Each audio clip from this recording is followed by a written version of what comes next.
දේශම් මල්ලිගේ ආරාධනාව. ඉතින් ඇත්තටම මේක ලොකු අවස්ථාවක් වුණා මගේ මනස වෙනස් කරගන්න මෙතනට ඇවිල්ලා.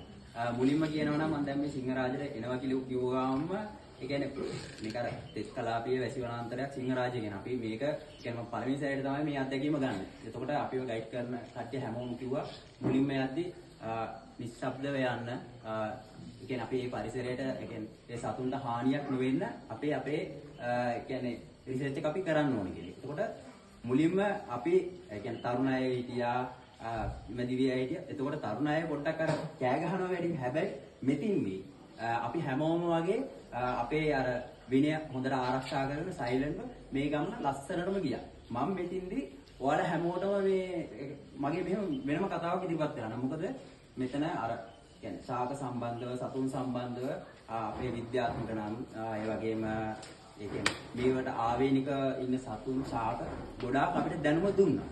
හැබැයි මම මෙතෙන්දී ඇත්තටම පෞද්ගලික මගේ අදහසක් විදිහට වගේම අපි කණ්ඩායමක් විදිහට අපි ගාමිණී මාත්‍ය අපි කතා කරා මේ මෙතෙන්ට ඇවිල්ලා අපි අපේ මනස කොහොමද වෙනස් වෙන්නේ කියලා. එතකොට මට පෞද්ගලිකව මම ඇතුළට යනවත් එකම අර අපි කුරුල්ලෝ ගාව නතර වෙලා ෆොටෝස් ගත්තා, ඒ සද්ද ඇහුවා. ඒ සහකම්පණයට අපි කිට්ටු වුණා, ලං වුණා. ඒ කියන්නේ අපි වෙනදා අපි අපේ සමාජයේ ඉන්නකොට අපිට ඉතර මේක නේ අපේ ලොකු සත්තු බලන්න ඒ වගේ දේවල් තමයි තිබුණේ. හැබැයි ඒ වගේ දෙයකට අපි සංවේදී වෙනවා. ඒ කියන්නේ ඒ කුරුල්ලොන්ගේ ඒ ලස්සන අපි බලන්න උත්සාහ කරනවා. ඒ වගේ දෙයක ගියාම මට ඇත්තටම පෞද්ගලිකව මතක් වුණේ මම බලපු චිත්‍රපටයක් තිබුණා. ඒකේ කොටසක් තිබුණා. ඒ කියන්නේ කුරුල්ලොන්ට මම මෙතනට ඇවිල්ලා ඒක කියන්නේ ඔයාලා හැමෝම සිග්නල් නැහැ, ෆෝන් වල සිග්නල් නැහැ. එහෙම දෙයක් නෑ. හැබැයි මම හිතනවා මේ පරිසරයේ සිග්නල් නැති වෙන එක හොඳයි.